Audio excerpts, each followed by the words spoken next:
सुबह सुबह पूजा अपनी ननद प्रीति के कमरे में उसको उठाने के लिए आती है और देर तक सोता हुआ देख उसके ऊपर से कंबल हटाते हुए अपनी ननद से कहती है, सूरज सर पर आ गया, पर अभी तक तुम्हारे लिए सुबह नहीं हुई। अरे आज उठना भी है या नहीं? भाभी उठ रही थी मैं। उठ रही थी?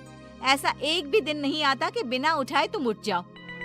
भाभी आज तबीयत ठीक नहीं लग रही थी, इसलिए आज लेट हो गया।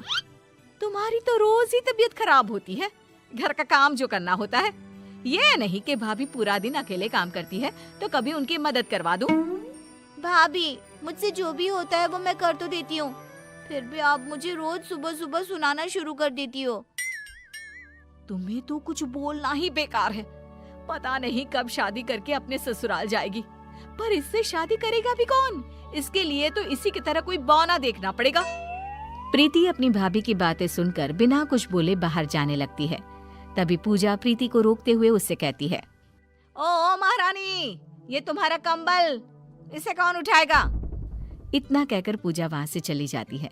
बेचारी प्रीति अपना बेड ठीक करने लगती है, जिसके बाद प्रीति घर का भी काम करने लगती है और खुद से कहती है, चलो घर का काम तो खत्म हुआ, अब कॉलेज के लिए तैयार हो जाती हूँ। वैसे भी आज बहुत लेट हो गई हूँ, एक क्लास तो पक्का छूट ही जाएगा आज। इतना कहकर प्रीति कॉलेज जाने के लिए तैयार होने लगती है तो वहीं पूजा किचन में काम कर रही होती है और खुद से ही बातें कर रही होती है। पता नहीं क्या करूं, प्रीति के लिए कोई ढंग का लड़का भी नहीं मिल रहा। जो भी मिलता है उसको उसकी हाइट की वजह से रिजेक्ट कर देता है। ऊपर से वरुण है जो मेरी एक नहीं सुनते। पता नहीं इसका घर कब बसेगा। इतने में पूजा का फोन बजता है, जिसे देख पूजा अपनी चाय लेकर हॉल में जाकर बैठ जाती है और फोन पर बातें करने लगती है।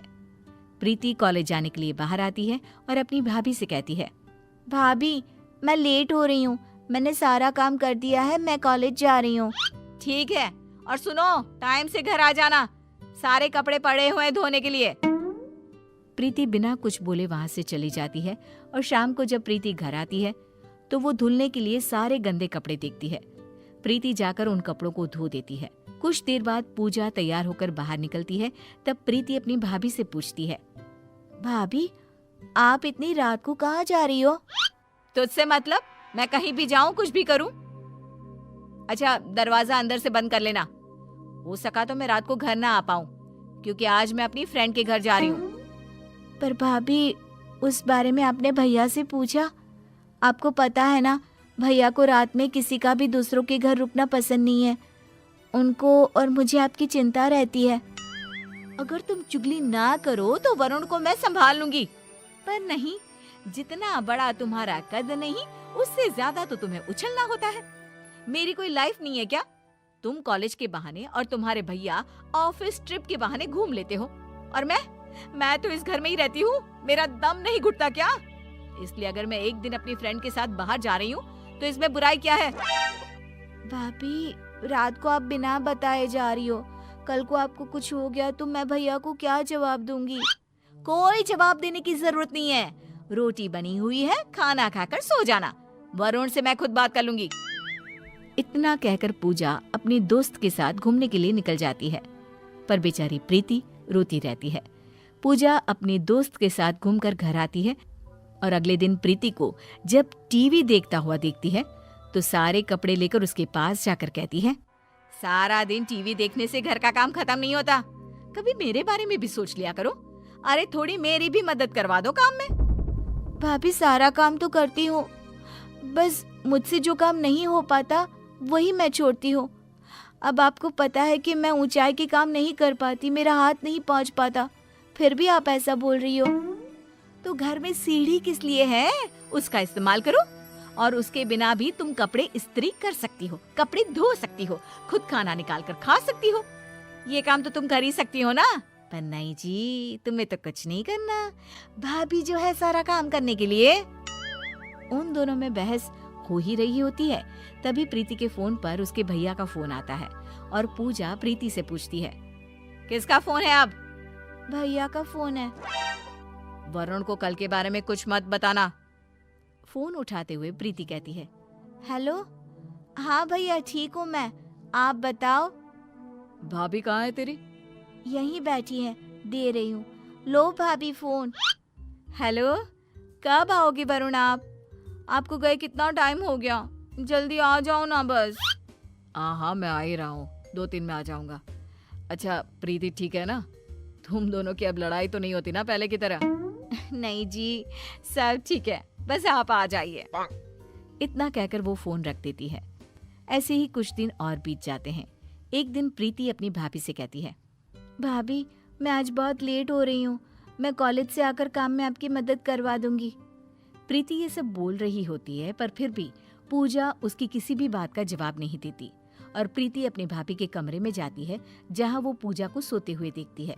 ये देखकर पूजा को उठाने के लिए उसका हाथ पकड़कर हिलाती है, तो वो देखती है कि पूजा का हाथ बहुत गर्म है। ये देखकर प्रीति खुद से कहती है, अरे भाभी को तो बहुत ही ज्यादा बुखार है। एक काम करती हूँ, मैं आज कॉलेज से छुट्टी ले लेती हूँ और भाभी की देखभाल करती हूँ। अभी तो दवाई लाकर दे दूँ। दवाई खाने के बाद जैसे ही भाभी को आराम मिलेगा, मैं इन्हें डॉक्टर के पास ले जाऊंगी। इतना कहकर प्रीति अपनी भाभी का ख्याल रखने लगती है।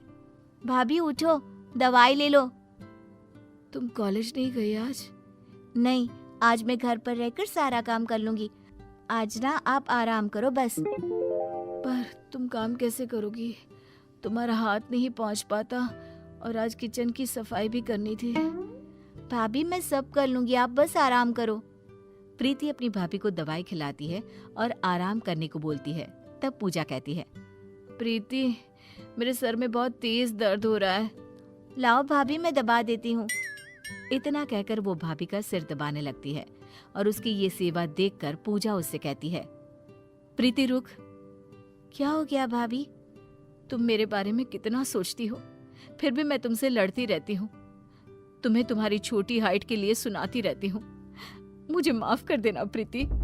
कोई बात नहीं भाभी, वैसे भी आपका हक है मुझे डांटने का, क्योंकि मुझे पता है आप नारियल की तरह ऊपर से कठोर और अंदर से नरम दिल के हो।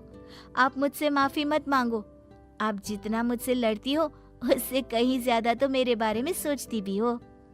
इतने में वरुण भी आ जाता है और उन दोनों का प्यार देखकर खुश हो जाता है, जिसके बाद वो तीनों खुशी से रहने लगते हैं। कहते हैं ना, जहाँ 4 बर्तन होते हैं वहाँ सनसनाहट तो होती ही रहती है।